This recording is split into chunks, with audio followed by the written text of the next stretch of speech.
There's so many more things that are, I think, for me personally, are important to invest in. And so that experience just helped us realize, and we've now had our third child, and, it's a balancing act. The more kids you have, especially, I feel like it's even crazier, but we're just learning how to balance them and make our priorities and stick with them. What is up, everybody? My name is Matt Drouin. I'm the host of the Go Big Live Real Estate Investors Podcast. I am psyched out of my mind today to have a very special guest on, Ms. Rebekah Taylor of Tailored Investments, co-founder of Tailored Investments. Like I was talking to her in the green room, we got to give credit to her husband as well. So it's a team sport. And Rebekah started back in 2012 with a single family investment property, and to this day is a investor in hundreds of different multifamily, self-storage, assisted living facilities, and various structures of ownership, which I want to get into in the actual podcast itself, because this is super interesting. She's not only a general partner, but also a passive investor in some deals, and also has done some joint venture stuff as well. So I definitely want to get into that. But without further ado, Rebekah, thank you so much for being on the show. Thank you, Matt. It's good to be here. All right, cool. Yeah, we're just talking, and you took a trip around the country with the family, with the 9-month-old, different, 5 different time zones, and none of this would have been possible if you didn't make some moves. But before we get into that, you were born, and now you're here. What happened in between? Oh my gosh, there's so much, and I want to try to contain it so I don't bore your audience with all the details. But I was born in Dallas, Texas, and I moved around the country a bit. My dad was in ministry, and so he was in college in Texas, and then we moved to a couple different states for his job as a pastor. And so along the way, he did not make much money in that role, and there's 5 of us kids. So growing up, things were very tight financially. We were thankfully always fed, but there was a lot of months where it was really hard on our family. So my dad was always trying different ventures, trying to figure out other ways to supplement their income. And a lot of them didn't always work. I want to applaud his diligence, though, and he's very driven. And so he tried a lot of things, including alpacas. We had alpacas at one point, trying to, see if that might work for raising some extra capital. So, but then he stumbled into real estate, and that was in 2004. And I was off to college that year in Virginia, so went all the way across the country. And he got his start in real estate on the side, and did just about everything in real estate. He started with flipping houses, and then started to buy his own and rent them out. He's done some ground up construction and short-term rentals, mid-term rentals, long-term. He has an old hotel that's been converted. He's just grown his portfolio over the years. And so it's been really cool to watch him. He had been encouraging my husband and I to get into real estate for many years. And I went to college for communications, public relations, and then did my master's in business administration and jumped into the tech world. And so I spent about 10 years there doing sales and marketing and did well in that space. I enjoyed it, made really good money, but my time was very limited. I was traveling a lot, gone, from home, and it was just stressful. The constant, every single monthly quotas were hard. And so we bought our first rental in 2012. It was actually our primary home with a rental in the basement. We'd heard of house hacking. I'd been listening to Bigger Pockets and was like, this is what we need to do. So we finally found something. It was a rough house in the best neighborhood. And we did a ton of work to it, a ton of sweat equities before kids. We had a little more time outside of our work. It was work and then working on our house every night. And so we got into that. And that's when we, like I said, started down this path of real estate, but it was very, very much on the side in our full-time roles. And so like I said, 10 years in tech, and then 2020 decided through actually a sabbatical. My husband was a pastor at the time. He was given a 3-month sabbatical from his job. And so we got on the road in the middle of COVID, got on the road with a camper in tow and toured around the country for 3 months with our 2 young kids. And I quit my job. I was like, money can be made anywhere, and I don't need to stay here doing something I don't love. Like, life is short. COVID's here. Maybe we should live it up. So we left. And during that time, that's when I really had the chance, or we had the chance, to dream and think about, well, what do we do with our time that's going to be the best bang for a buck, is going to provide some passive income so we have more time with our kids. And, we've, again, been seeing my dad do so well in this space. And so that's where we sort of realized, hey, I think this is a journey we should go towards. And I got my license as a realtor, and then stumbled into this passive investing world and was like, whoa, my eyes were open to a whole new thing, as we were buying up more rentals at the time. So that's a short version. So I've listened to some other shows you've been on, Rebekah, and I didn't want to gloss over this either. there was a moment in time where you had a health scare that happened to you. And I kind of want to dig in that a little bit because, that's something that really resonates with me and might be with some people that are listening or watching this. And, for instance, I lost both my parents in my 20s, and that was a major wake up call for me. Like universe, God telling me, you got to stop daydreaming and actually start acting on something. So tell me about that. Yeah, absolutely. So my husband and I waited 8 years to have kids. We were enjoying traveling the world and enjoying working, and we were really, really big on paying down debt and getting into a good financial position. So we got pregnant with our first in 2015 and had her in 2016. And 12 days before she was due, I started having some excruciating pain in my abdomen. And it was in the middle of the workday. And I remember calling the doctor and they're like, oh, those don't sound like, it doesn't sound like you're in labor. You're not having contractions. Like, I think you need to come in. And so we were about hour and a half from the hospital at the time because of insurance. And so I was at the point, like, it just kept getting worse and worse and worse, where the pain was so bad, I was like passing out. My eyes were rolling in the back of my head. I just remember praying, like, God, let me die because I can't handle the pain anymore. And please just let my baby live. I cannot imagine my husband having to lose both of us. But I can't live anymore, but just because the pain is so, so horrible. And so he was driving 90 down the highway, trying to get me to the hospital. And when we got there, they got me inside. There was a shift of nurses and doctors. They had a lot of extra staff. And I just remember, again, praying, like, let me die or just let them knock me out with medicine. So I remember signing something and then I was out, and they did an emergency C-section. And I had really severe preeclampsia. My blood pressure was like 265 over 150 or so. It was really, really high. They were surprised to have a stroke. And then I had HELLP syndrome. So my liver was about to rupture. And so it was just putting pressure on all the rest of my organs. And I just couldn't breathe. I truly was like out. I couldn't get any air. So while they were there, they nicked something internally, and I ended up being in ICU for a couple of days, had to get in for another surgery because I was bleeding internally. And it was just a lot of things went wrong, unfortunately. And it took a long time for me to recover from that and just respond to the medications and get my blood pressure down and my organs to heal. And so it was a rough go. I was out of it for a solid week. Like, I don't really remember a whole lot.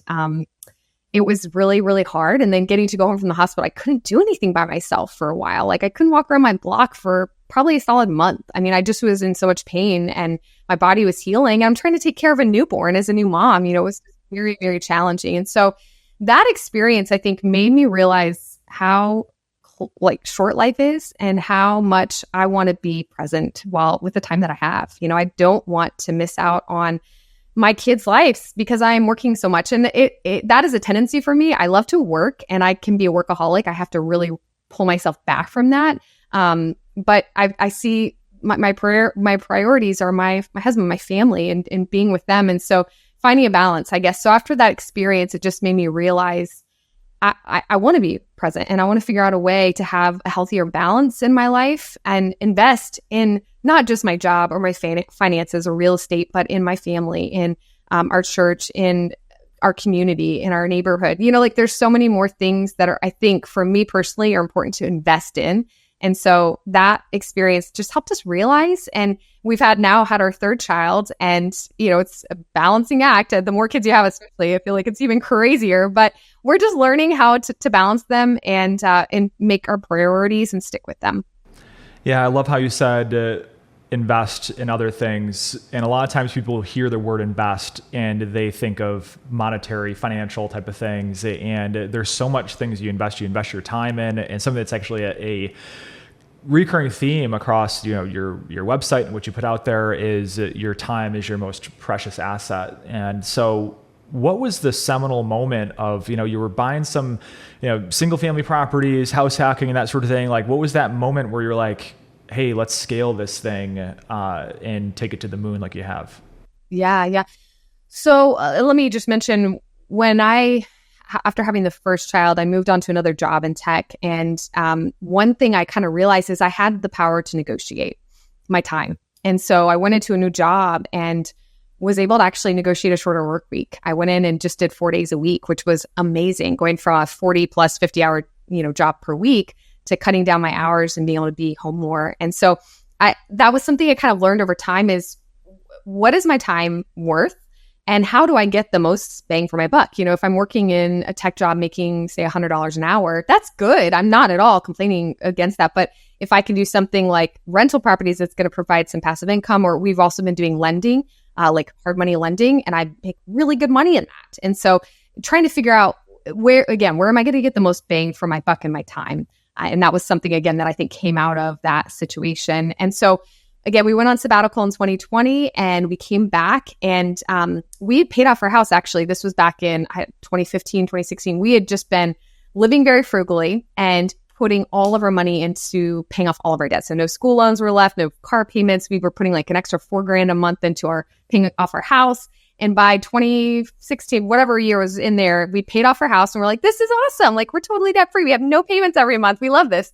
And then we started to realize, like, we don't have another goal to go after and we still need money to live, like to pay our other bills. And so back in 2020, we saw, hey, interest rates are low. I think we could probably do we could actually do a refinance, a cash out refinance, pull all that equity out and go buy some rentals with it. And so that's what we did. And that was a springboard to buying more. We got a townhouse, then we got a duplex, and we got a triplex. And then we invested some of that into some passive deals as an LP. And so it was really cool to see how, and yes, we took on a mortgage at the time. I think it was $1,300 a month. But that was well worth all that we got to do with the money and leverage. And so that was the springboard. And then again, I kind of stumbled into the passive investing world and worked for two different firms as a director of investor relations. And that's where I was able to learn a lot and start doing some investments as an LP in deals.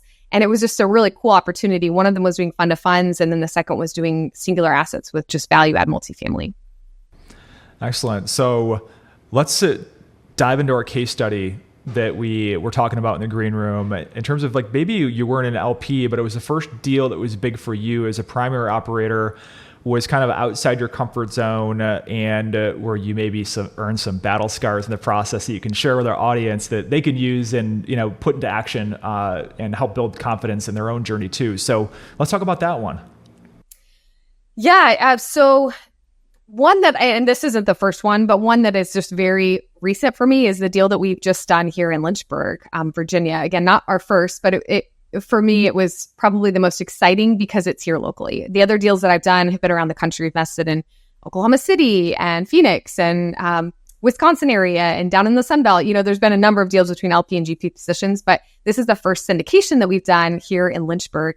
And that's been very exciting for me because I'm over there all the time. I was just there last week walking the property. And so I love that. But I found a really good partner, or they found me, actually. It's been kind of a process. And that's really our approach with these deals, is going in with partners that are really experienced, solid operators. And so we get to really, work together and help each other with our strengths and weaknesses. A lot of the, groups I've come across in years past, they're amazing operators, but they are great at marketing. Are they not great at, having those sales conversations? That's my background, sales. And so it's fun to get to work alongside those types of groups and do these deals together. And so this deal here in Lynchburg is 100 units, and it's in a well-established area. It's an A-class location, built up in 2008. Some of my friends actually were a part of the original development back then. And so it's been really cool to see the progress of this area as they've added more apartments and townhomes and standalone single family homes and shops and restaurants and the gym, all these different things. And so I've seen this area develop, and this group that I partnered up with on this deal, we had been talking since last year. And then they were in town earlier this year. They'd already bought 2 assets in Lynchburg. And so we were visiting those assets, and they were like, hey, we're looking at this property, the Gables of Cornerstone, and wondered if you'd like to join us on that, and I was like, yes, I love Cornerstone's an awesome location. And everything as I've been doing my research, my homework on this group, I was just very impressed with the way that they operate. They're men of integrity, and they've got a really solid track record. That's a big one for me. Just seeing other groups, just track record, and seeing them being business for a while is especially important because our company's only been around for a little over a year. So being able to lean on those other operators' experience has been invaluable. But anyways, it was an off-market deal. The seller had owned it since it was built in 2008. So it was about a 16-year-old asset. They had been done really well with the maintenance, keeping up with it. There was not a lot of deferred maintenance.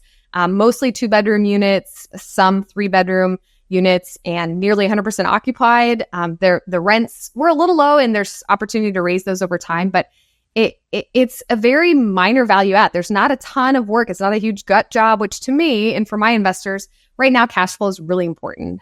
We would like to see more of that. Not that value add or ground up development is bad. I think those are awesome too. I think it just really depends on what you need and what you're looking for right now. And for us, cash flow just helps, that this is our main job is real estate. So cash flow is really important for us. So this was already, doing around 6% cash flow annually, and it should, improve over time. And so we were able to get agency financing, a Fannie Mae loan, and it was about 5.8%, which is pretty awesome in this environment. One of the lead sponsors on this deal used to work for Fannie Mae, so it helped, I think, a lot that he had amazing experience on the underwriting front. And so we got a really good deal on the property. It's $13.25 million. So around $132,500 per door, which I have my license as a realtor. So I see a lot of properties trade in our area, and most of them, especially in this development, other condos are trading for over 200, per door. So already there was some equity that we were seeing, and again, with it being just such a great location and cash flowing well, it made sense in every way. And so as I looked through it all and saw it and again, continue to work alongside this group, I was like, this is a deal that I want to be a part of. And so battle scars, I'm trying to think, I think just figuring out the best way to market it and to share it is hard because it was a 506B. So it wasn't something that I could go out and blast online, before the deal was done, being that it is, non-accredited investors. And so it was great, though, to be able to share with my friends and family, because there have been some of those guys that wanted to get into deals but weren't accredited. So past deals I've done, they were not able to get into 506C. So I'm trying to think other battle scars. Well, let's back up a little bit. This is a partnership, right? So where did this relationship come from? So LinkedIn, actually, I think we connected through LinkedIn. I want to say it's been, like I said, over a year now since we had last connected, or since we first connected. And I think he had seen me on LinkedIn. That's what it was. He saw me on LinkedIn and he saw that I was in Lynchburg, and they were in the process of acquiring properties in Lynchburg. He lives up in the DC area, and then the partner is down in Wilmington, North Carolina. So they didn't have anybody local, and they're like, hey, this is really cool. You're in Lynchburg. We want to grow in Lynchburg. Let's connect. And so we started talking. I was in the midst of having a baby in the fall, so it was just a slow conversation and courting, getting to know each other. And then in January, like I said, he was in town, and we got together and realized, hey, this is a great fit. And so I'm excited to continue to do more deals together. Again, that's our approach, is finding amazing partners to work alongside. So let's talk about the roles and responsibilities for this partnership. So it came about through a LinkedIn connection. I mean, so get yourself out there, right? Yeah. So tell the world about what you're doing. I mean, amidst all the, all of the garbage that you see on social media across all of the platforms, like, I'm just like, hey, if I can do my part in terms of just like trying to drown some of that stuff out through, documenting the stuff that I'm doing and hopefully either inspiring, educating or entertaining people in the process. So we got that, incredible tool to use. So roles and responsibilities for this partnership, what did everybody bring to the table? Yeah. So one of my big roles was bringing investors to the table and capital. But it was also being over at the property and visiting it on a regular basis. And so that's the plan ongoing, is that I get to help visit and make sure things are going well over there. We are working with a group called Apartment Life. Have you ever heard of Apartment Life?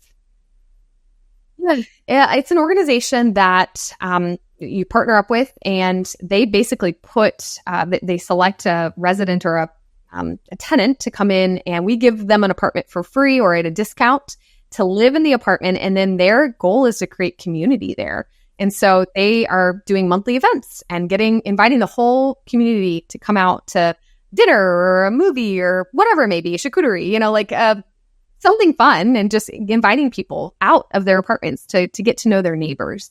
And so and then they also follow up, like when somebody's about to be at the end of their lease, like a month out, they'll check in and just say, hey, are you planning to renew? We'd love to have you stay. And there's a number of other roles that they play, but really it's just to build community and to foster community so that people feel like they belong and they want to live there and feel connected to their neighbors. And, that's, I think, one of the most basic things that we all need is a connection and friendships. And so I love that they're doing that. And yes, we're giving up an apartment and some of the revenue that will come from that. But I think they have studies to show that they end up keeping residents much longer as a result of that community that they're building. And so it takes some time to find the right person. We're looking for those people for that person right now.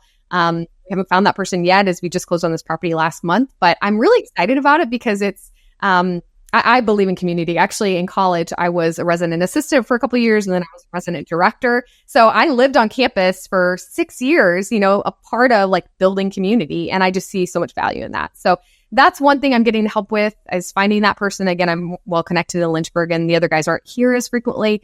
And then, ongoing communications with my investors, updates. We send out monthly updates. We send out distributions quarterly. So a part of all of that, we have GP calls.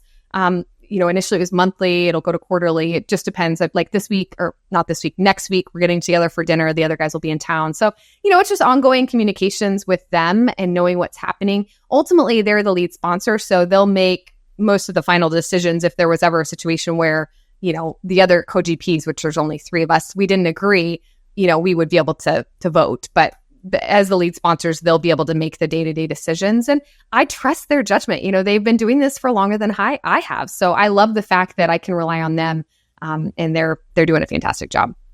So let's talk about the capital stack. So this is a $13 million deal. So tell me the blend of the debt, the equity, the structure of the equity, and all that stuff.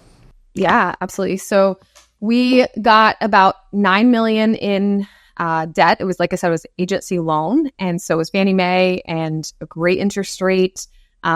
We initially were going to do some owner financing, but Fannie Mae they would rather just hold the whole loan. And so we ended up not going that route. But then we raised about $6 million. And like I said, it was spread out between a couple of us that were working on that deal. And some of that money was for CapEx. So it wasn't all the equity. We were also raising for the CapEx that we're setting aside, which is about $1 million. And we're not going to do all the renovations at first. Obviously, it's almost 100% occupied.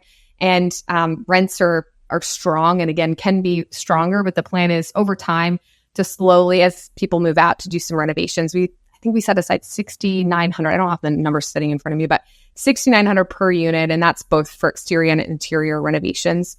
But it's minor. It's nothing crazy. And so our plan is that as somebody moves out, we'll do the renovations and we'll see if it really generates a whole lot more in rents. If it doesn't, then we probably leave the units as is, because again, they're in good condition. They're not a mess or anything. But that's the plan, is over time, we'll just slowly raise the rents around 3% per year and do some minor renovations. And, it's just a appreciation play. Like over time, it's a 5 to 7 year hold. And then the plan is to exit. Our preferred return for our investors is 6%. And then there's a 70-30 split. So 70% to the LPs and 30% to the GPs. And then, as we raise rents, it should go up to 7, 8, hopefully 9% cash flow. It may land around 8% towards the end of the hold. And then again, once we sell, we'll return capital to our investors. And then we're projecting about a 2 to 2.5 times equity multiplier on the back end. So it's a solid deal. I like I said, it's already just a good asset. Like there's not a lot of risk involved, which for me, I want to avoid risk. I've seen a lot of my friends, not a lot, but I've seen friends.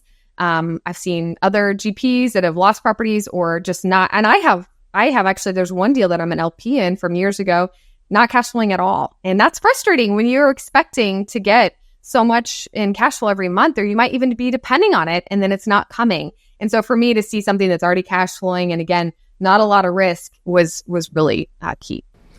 I love boring deals and boring businesses because, some of the most enjoyable deals I've ever done have been those ones that were just like, very, very light value add in terms of, like, let's say some landscaping improvements and some signage and some operational improvements and that sort of thing. So definitely, I think that is super interesting in terms of like the building the community there.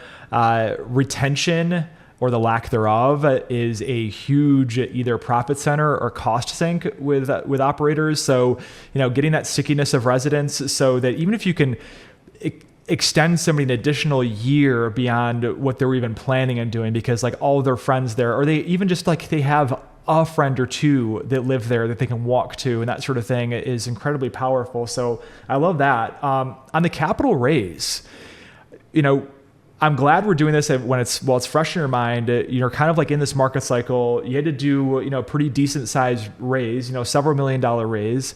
A lot of people are struggling in the capital raising space out there. You're marketing this out as a 6% preferred rate of return, while people are able to get a risk-free rate of return in a money market account in the mid fives, right? So tell me how you overcame those types of objections and how you actually were able to make this a successful raise, using, your methodology and what you learned in the process. Yeah, that's a really good question. I mean, for a lot of those high yield accounts, it's typically adjustable. I think they're not locked in for so many years at this percent. Even one that we have some money just sitting in right now, ready to deploy, I think it's already gone down a little bit. We started at 4.75 and it's already down to 4.5. So I think that's one thing to keep in mind is, hey, it's high now, but that doesn't mean it's going to be high forever. Right now, money is expensive. So you can do really well using your capital if you have some. But for me, I think talking about it, a big one was just people wanted something different. They wanted diversification, and they've been hearing about real estate. They've been seeing it. But they don't necessarily want to be a landlord. They're not ready to go do all the work involved. It's just a lot of work to find and manage your own property. And it's really hard to find good deals. I mean, that's been the struggle. You just can't make the numbers work with where interest rates are at. If you're a small, occasionally, if you can find something off market, maybe it needs a ton of work and you can do like a BRRRR approach, then maybe you can manage that and get some cash flow from it. But I just think it's harder and harder. So as I was having conversations, people were like, yeah, I love the idea of diversification. Or, hey, I have some retirement funds that I want to self-direct into this. Or, yeah, 6% is not amazing, but it's going to go up over time. And I'm looking at the back end when it sells and we get a majority of those profits. And so it was a mix of people. I think there were some that were like, oh, Lynchburg, that's really cool. I've seen you guys work in Lynchburg for a while now, but this is the first time I've had the chance to invest in a deal. So I'm excited about doing something here locally that I can drive over to, And so there was a number of things, but it was a lot of just conversations. Again, I couldn't be blasting out about it online. I did share about it recently because we'd already closed. It wasn't beforehand. But I think just sitting down and having conversations with friends and family that one of my uncle invested in the deal and he has never done real estate before. This is the first time he's totally all sold out in stocks, but he's like, I have a CD that's maturing and I'm ready to try real estate. He's seen my dad, his brother do really well in it. And I gave him this opportunity and I didn't know he'd move forward. But I just shared it with him and he's like, that's really cool. I'm excited, about this passive route. And so a lot of folks I talk to, they just don't even know that this exists and that they can be a part of it.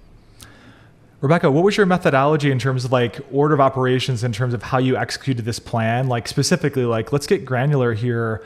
Was it, it's a 506B, so those people are not knowing about that. It's just you can't outwardly go out there and put a post on LinkedIn, hey, we're raising X amount for this deal. It's kind of you have to fly under the radar a little bit in terms of dealing with only people you have some sort of substantiated relationship with. So tell me about that in terms of some actionable type of things or tips and tricks that people can pull out in their own ventures of raising capital, whether it's through syndication or not.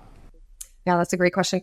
So I have a CRM. I use ActiveCampaign. And one of my big goals from the beginning was having, building my email list, and it starts with just friends and family, I was reaching out to anybody that was willing to be on my list and having those conversations and adding them there. And then I created a drip campaign with just some educational emails. So if somebody comes to our website, they're able to grab a free guide that we have on creating financial freedom we put together.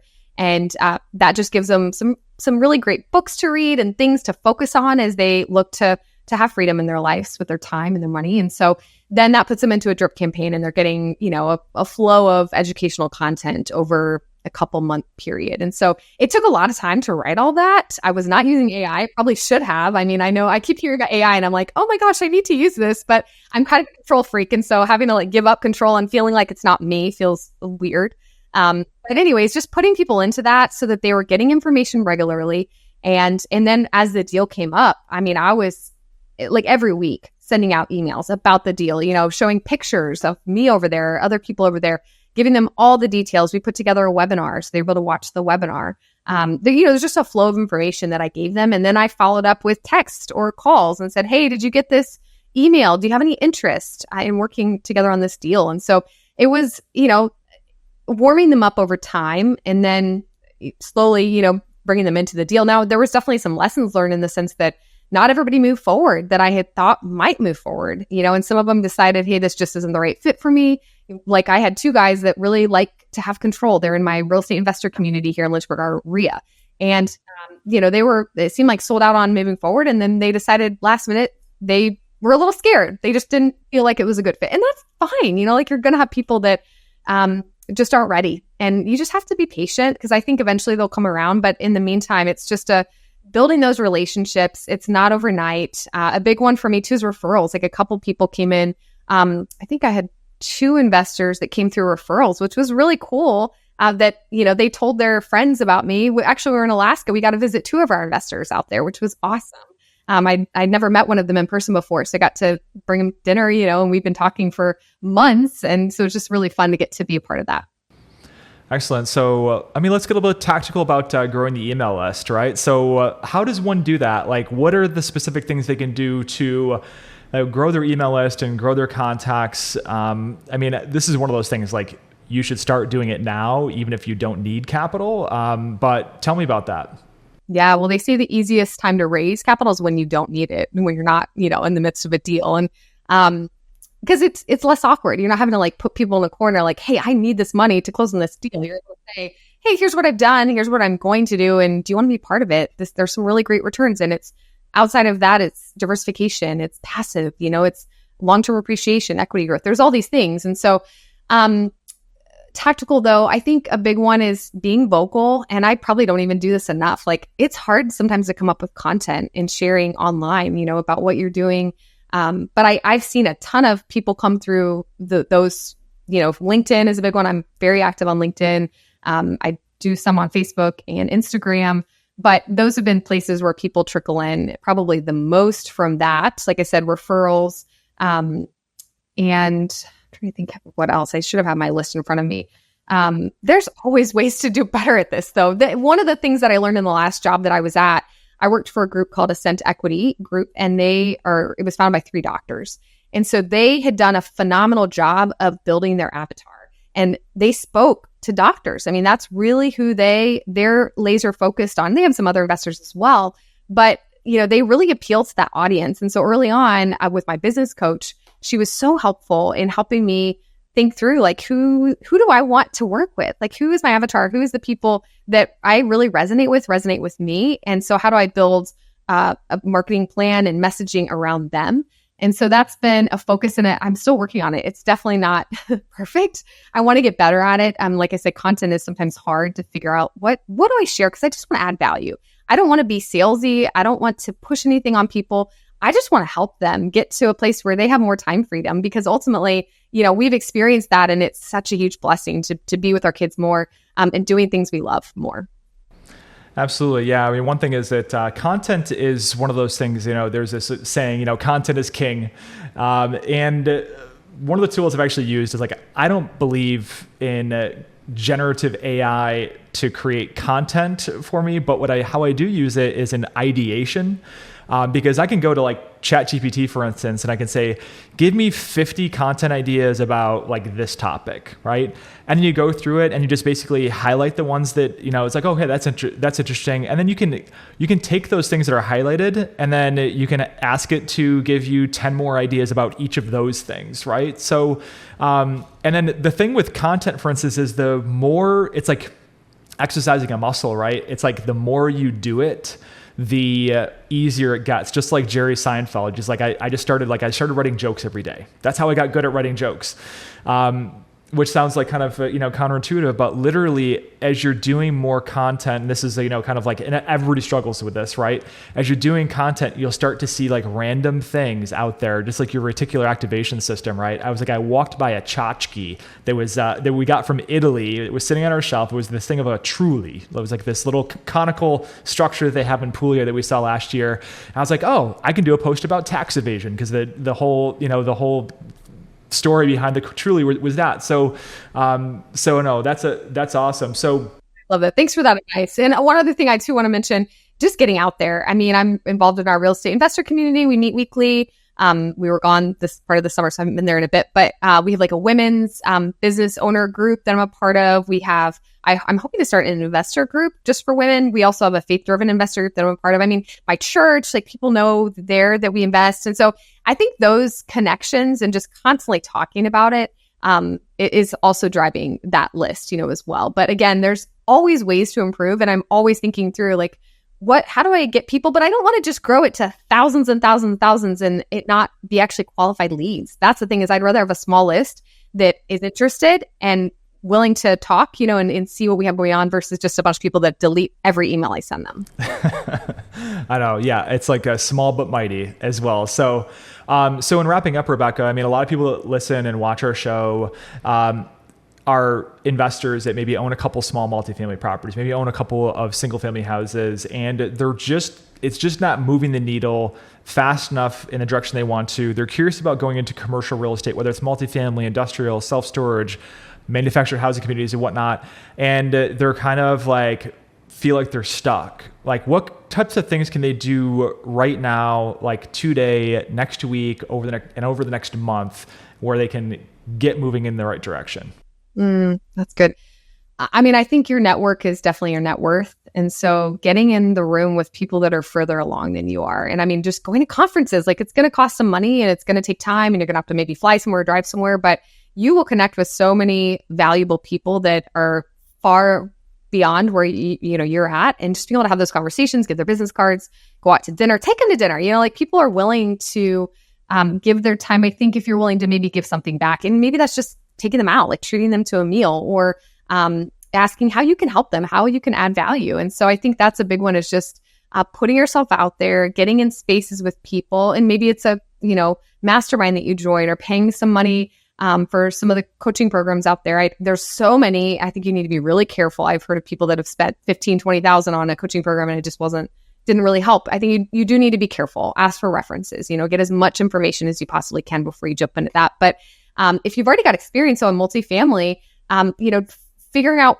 what your next move is, like what is it that you truly want? Like you feel stuck, but where is it that you're trying to go, and get really clear on your goals and what it is that you're trying to accomplish at the end of the day. Because you can get more doors all day, but if they are a mess of properties and they're not cash flowing and it's causing you more headache than, joy, is that really worth it? You have to think through your time and again, prioritize what's important and where you're going to get the best bang for your buck in your hour, your minute. So I think, putting yourself in spaces, surrounding yourself with really smart people, maybe spending some money on coaching or conferences or masterminds, just getting yourself out there, and just also telling people, like, here's where I want to go. Do you have any advice? Because there's so many awesome people out there that are more than willing to sit down and listen to podcasts, obviously, like listen to Matt's podcast, like get online and have these, learn as much as you possibly can, read books. Like I'm a firm believer in educating yourself. Like you have the power to do that. Excellent. That's money advice. So Rebekah, where do people go to connect with you and learn more about Tailored Investments and what you're doing? Yeah. So our website is Tailored Investments. It's TAYLORED. Our last name, tailoredinvestments.co. So we have a free guide. Like I said, there it'll pop up if you want to get some information on that front and join our email list.